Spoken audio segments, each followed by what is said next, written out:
guests, dear friends, dear colleagues. It's my great pleasure and delight to welcome you all to Boğaziçi University for the second of our joint Global Humanities project meetings.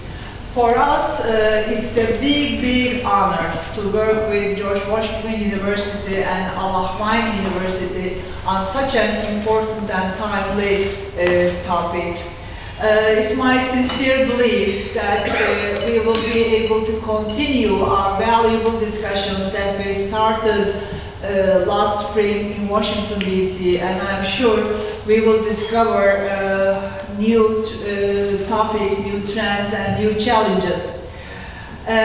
But before I start my talk, before I explain the reason why I find global humanities so important, I want to say a few words about our university and about our campus. I'm sure many of you know about this, but I would like to reiterate the history of our university. As you know, Boğaziçi University was originally established as Robert College in 1863 as the first American higher education institution founded outside the borders of the United States. In 1971, more than a century later, Boğaziçi University was officially instituted on this campus as a public university. And last year we celebrated the 150th anniversary of Robert College, and we really are very proud of being a member of both Robert College and Boğaziçi communities. That means this campus has been a very good example of globalization. This campus and this school, this university, is well known to connect different cultures, different people, different disciplines, different continents, different times. And this campus has always been the cradle of diversity. And the transition from an American college to a Turkish public university represents a very special and unique endurance of the academic heritage.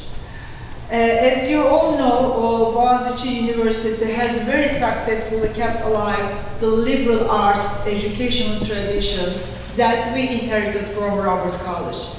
And I think one of the strengths of our university has been its ability, or maybe its effort, to bridge the gap between science and humanities. But are we doing enough? Are we doing enough? So the issue merits discussion, and I believe that Global Humanities Project will go a long way towards fostering a valuable contribution in this direction. So,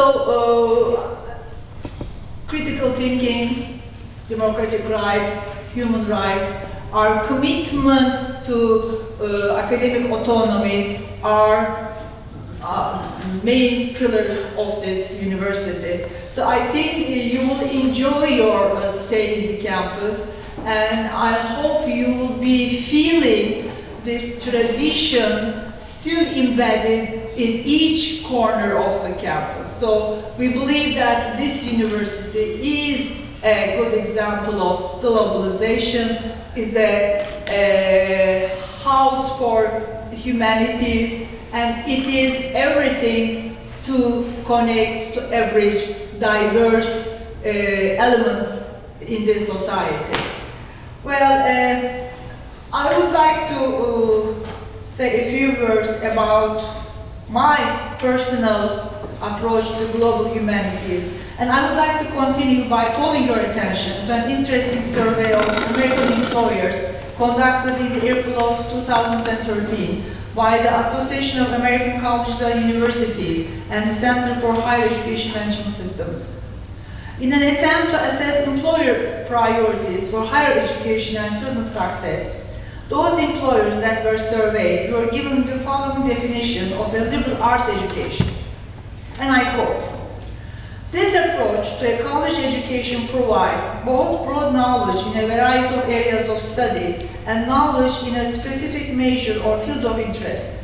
It also helps students develop a sense of social responsibility, as well as intellectual and practical skills that span all areas of study, such as communication, analytical and problem-solving skills, and a demonstrated ability to apply knowledge and skills in real-world settings."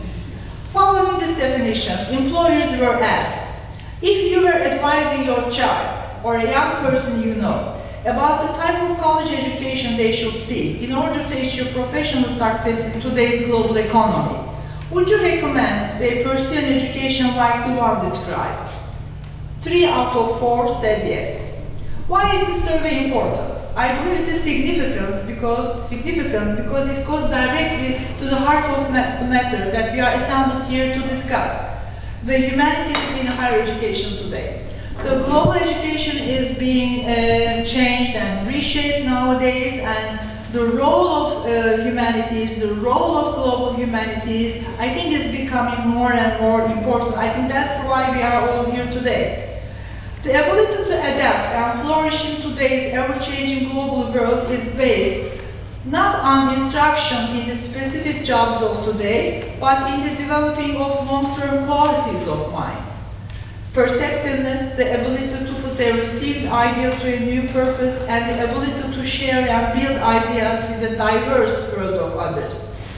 If we aspire to provide an education that goes beyond the acquisition of specific job skills, we must always promote the central idea laid forth in our common Global Humanities Project Declaration, that the arts and humanities, with their rich and complex historic and cultural context, are more than ever central to a well-rounded curriculum because of their capacity to enable imagination, innovation, and empathy in a pluralistic and changing world. While the humanities seek to understand the broad area of human experience, to me, humanities offer insight into relationships among people, between people and society, between people and the government, and between individuals and spirituality. Consider the conflicts in this region and around the world. Wouldn't we benefit more from civil exchanges of perspectives, dialogues among and within cultures, and critical reasoning about human values and traditions? This is why I believe in the Global Humanities Project, because it seeks to answer all these questions in a very meaningful and implementable way. I know we have some very important work to do here over the next few days, and I'm sure you are getting more and more impatient to move forward and begin our deliberations. But before I leave the floor to President Knapp, if I may, I would like to make a very concrete proposal. Now we have 3 universities in this room.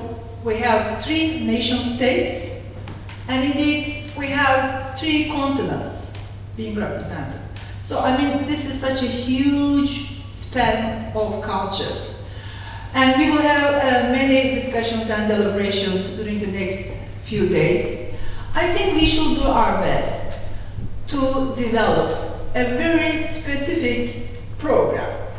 And this program might be a trilateral program, and where the students might spend some time in this university, in George Washington University and in Hawaii, and then they may get a certificate, and they may transfer the courses that they may take within this program.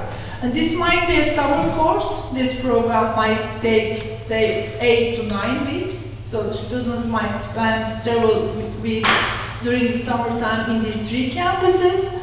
Or it might be designed within the framework of our standard semester. So it might take 12 to 13 weeks. So depending on the discussions, I think we can design a very specific curriculum. We can design very special courses that will build upon each other. So it will be kind of a continuation of the topics, and of course we might include some courses which are city or city specific. So I mean, I'm very much excited. I'm very much excited about the design and implementation of such a program, either as a summer course or as a regular semester course, and I'm committing all my resources to such an initiative. So I think this is a good opportunity, and this is a very important gathering. You are all from these two different countries, and we are here in Turkey, in this university, trying to connect all different cultures on this campus for more than a century. I think we can do this. So I'm very proud to have you here, and I'm very proud to have Steven and Dries with us today. This is a great opportunity for our university. So I would like to leave the floor to Steven, President now. Thank you.